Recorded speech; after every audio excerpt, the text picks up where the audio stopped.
If you're looking for a dark and moody Scandinavian thriller, well, you came to the right place. Welcome to the depths.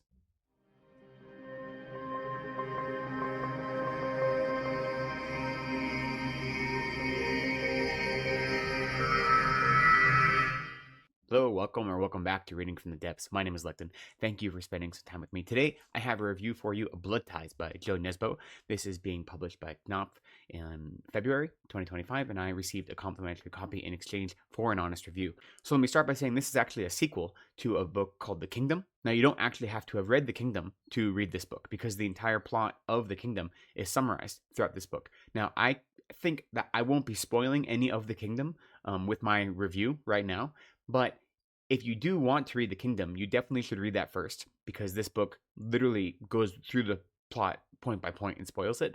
And even if you read the copy of this book, then you probably will be spoiled a little bit about who lives and who dies in The Kingdom. The only kind of spoiler I'll say is that the main character from The Kingdom, Roy, lives at the end of The Kingdom, and he's the main character in this book. I won't talk about any of the other characters that live or die in The Kingdom. So if you do want to read it, you should read it first, and then come to this one. Again, there'll be no spoilers in this review, but even if you read the jacket copy, you will be spoiled a little bit. So you should know that going in. Again, though, you don't have to read The Kingdom. You can just jump right in here, and all of the important plot points are literally explained in exposition. So this is another one of Jo Nesbo's, atmospheric Scandinavian thrillers. And it is not, a mystery. It's not one of his mystery series.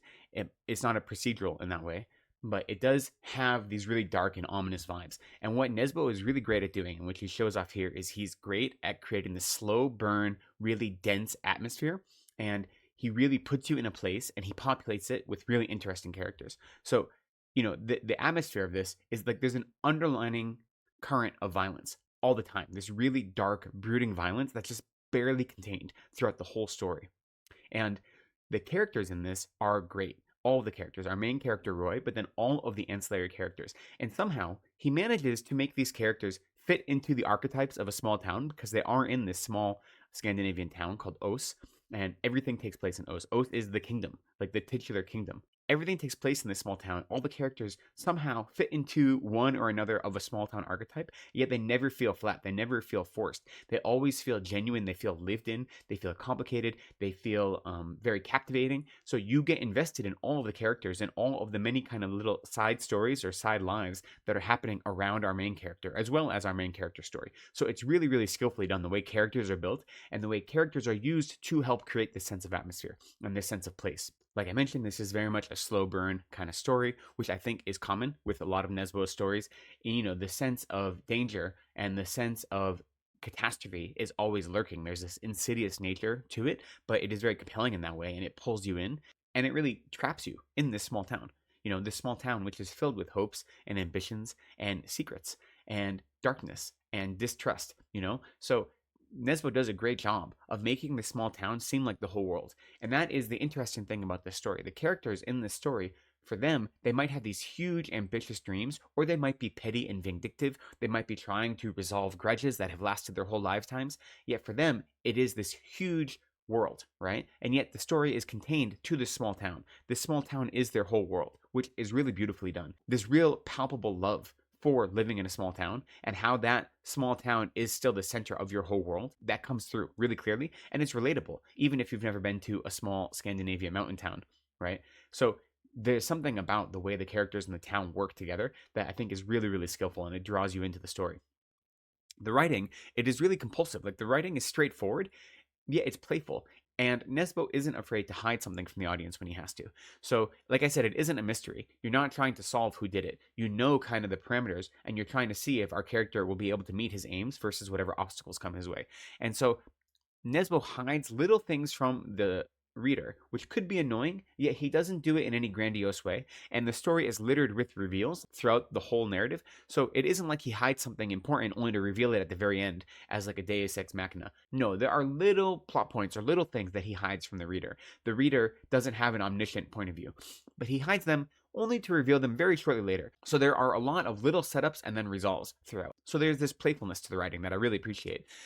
Now, it could be annoying, like I said, to have a non-omniscient narrator who is then hiding things from the reader. It could feel deceptive. It could feel like the author is cheating you out of the story, but it doesn't feel that way, because there's so much happening in the story that whenever you realize he's been hiding something from you, you only realize it when he reveals the consequence of it. And it's never the heart of the story isn't hidden from you. It's these little details that are hidden that then get resolved rather quickly to add color and pop to the story. So it was fun in that way. And I also think that even though it is this straightforward narrative, and the narrative, or rather straightforward writing, and it isn't particularly, let's say, colorful or poetic, it does a really good job at setting the place, and really describing the area. So there's a lot of description to it, and the description is both outer and internal description, because there's this stoic nature to our main character who is just trying to get along, and he is not shooting for the moon. He is shooting for like a little slice of happiness, but everything is dark and difficult, and everything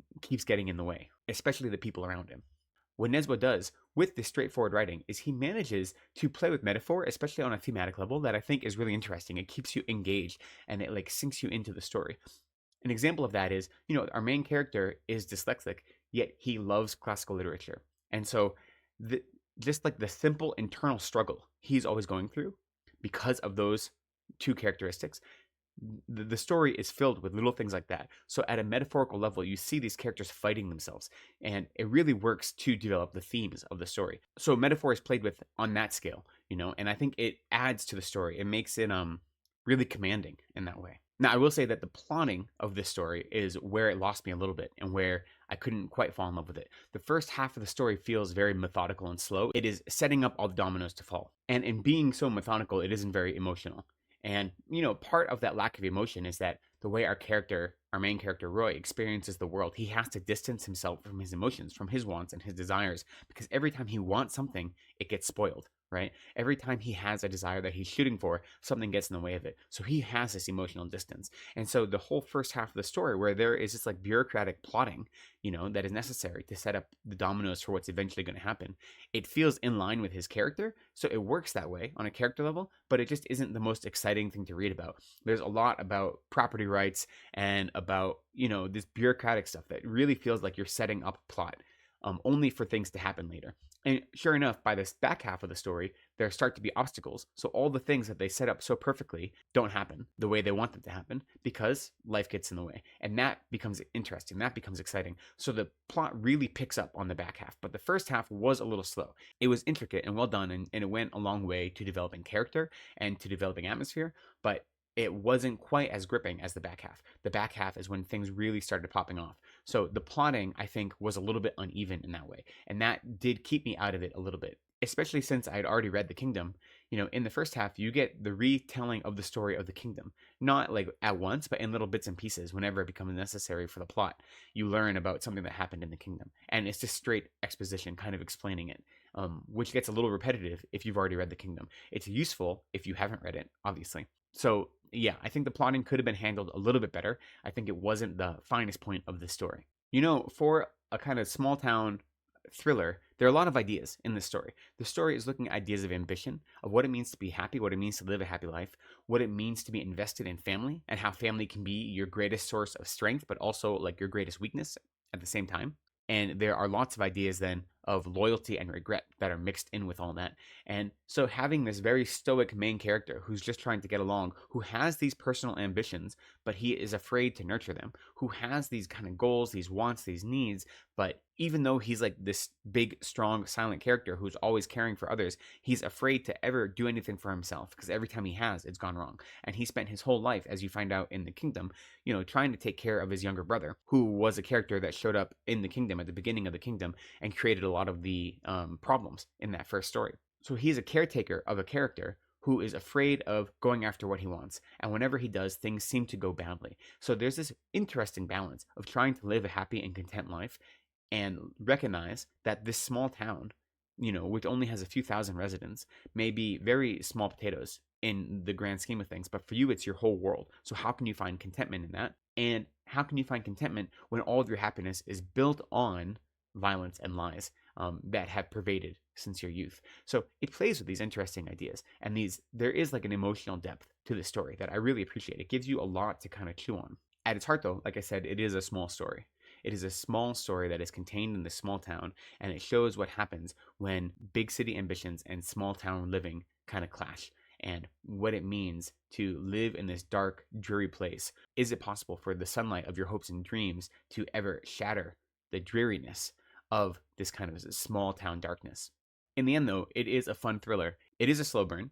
So if you don't like slow burn thrillers, you won't have patience for this story. And like I said, the plotting is a little uneven, especially in the first half. But I had a lot of fun with it. I think it is a good follow-up to The Kingdom. And like I said, you don't have to read The Kingdom because that whole story is explained in detail in this story.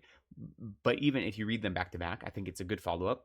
And they work well together. And the character does grow and develop from where he left off at the end of The Kingdom. And so I think that's nice to see that it's not just like another entry in a series, that it actually is continued character growth and development throughout the two books. And I think if you like Scandinavian thrillers, then this is literally the epitome of that. So you'll have a lot of fun with it. I do highly recommend it. Have you read anything else by Jo Nesbo or any other of the Scandinavian thriller authors? I'd love to hear it. I haven't read many of Nesbo's other stories. I've only read 2 or 3. I've read one mystery and then another thriller and then the kind of horror story he released a year ago. And so I haven't read a lot of his work, but I'm interested in jumping into it. So I'd love to hear your suggestions down in the comments.